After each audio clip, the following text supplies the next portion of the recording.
Welcome to Bus Notes. I'm Vinnie Nardiello. I'm a teacher. I'm a comedian. You know, that teacher part of me says that you should do the reading. The comedian part of me says that's kind of fun to trick a teacher and make them think that you did the reading. It's Bus Notes. Today we're looking at Hamlet, William Shakespeare's longest and most performed play. The big question in Hamlet, of course, is to be or not to be. Your question was to read or not to read. We know what you decided. So here's 5 things you'll need to know to convince your teacher that you read Hamlet.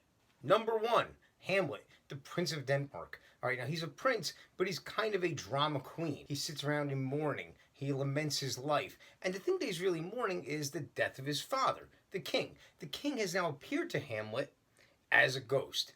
And Hamlet seems to be slowly losing his mind throughout the play. Now, if your teacher's handing out roles for people to read in class and you don't want to do a lot of reading, do not volunteer to read as Hamlet, because there's a lot of long soliloquies. You'll be doing a lot of reading, okay? Now, who is the person that killed the king? Suspects are, of course, Claudius. Claudius is the new king. He's also Hamlet's uncle, the king's brother, and upon the king's death, Claudius has married Hamlet's mother, Gertrude, okay? Gertrude, we don't really know if maybe she was with Claudius before, if they were having an affair previously. It certainly seems suspicious. Hamlet is very involved and seeks to have a lot of knowledge about his mother's love life. It's odd, it's disturbing, but either way, Gertrude is with Claudius. Claudius sees that Hamlet wants to kill him. Hamlet wants revenge. So then he begins a plot to have Hamlet killed. Now, in the meantime, this is like I said, this is a very long play.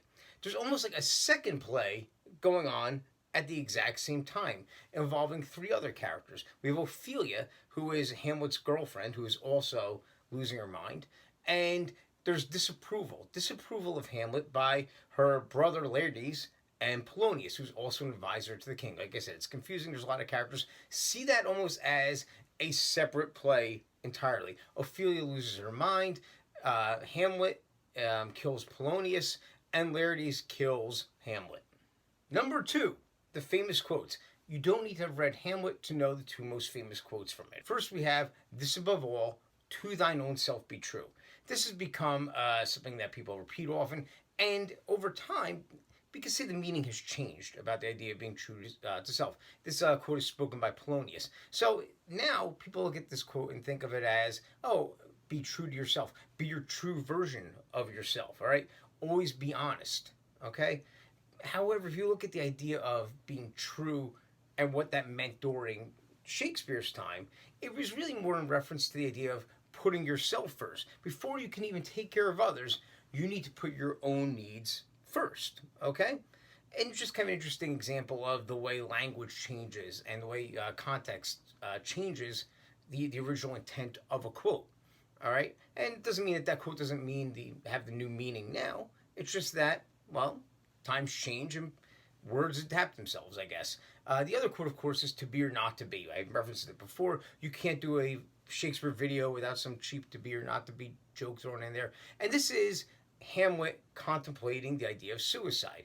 Is it better to exist in a world where you know there's evil in the world, or is it better to take your life and go into the unknown where you don't know what's awaiting you, okay? To be or not to be has kind of become the ultimate question of life, whether life is even worth living, knowing all the evil that we know about the world. Number 3, mortality. All right, moving from to be or not to be question leads to the larger question of mortality. And Hamlet is now questioning the idea of what's the point of life if everything results in death anyway, okay? It's kind of a nihilistic point of view. Nihilism is the absence of a belief system and thinking that, well, life is just pointless anyway. And that's what he's seeing here. He sees that, you know, people are plotting death and there's war going on.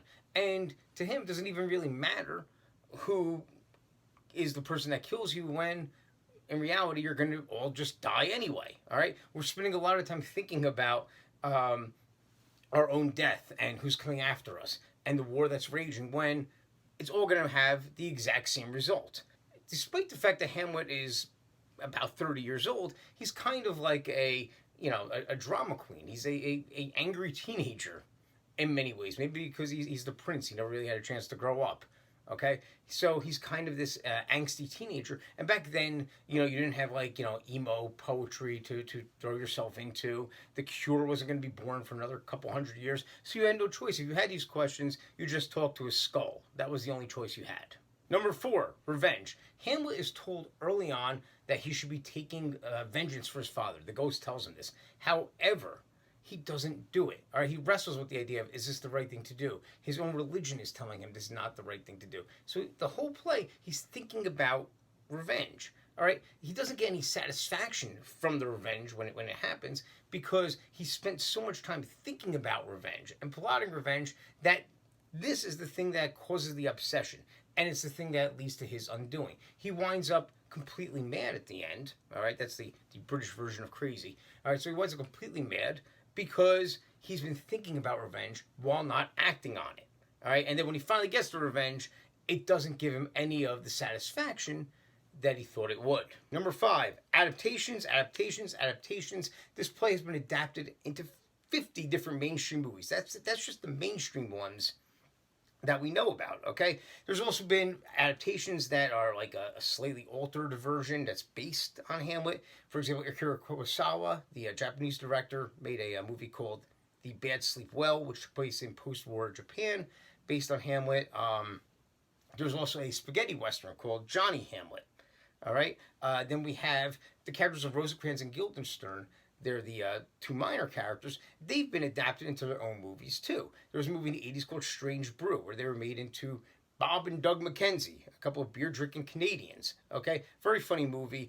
You don't know it, I'm sure, but your dad does. Mention it to your dad. He probably knows the movie. Those characters of Rosencrantz and Guildenstern have also been seen in another movie that you definitely know, The Lion King. Timon and Pumbaa and The Lion King are based on these characters because Hamlet also inspired The Lion King. Think about Mufasa dies. His brother takes his place.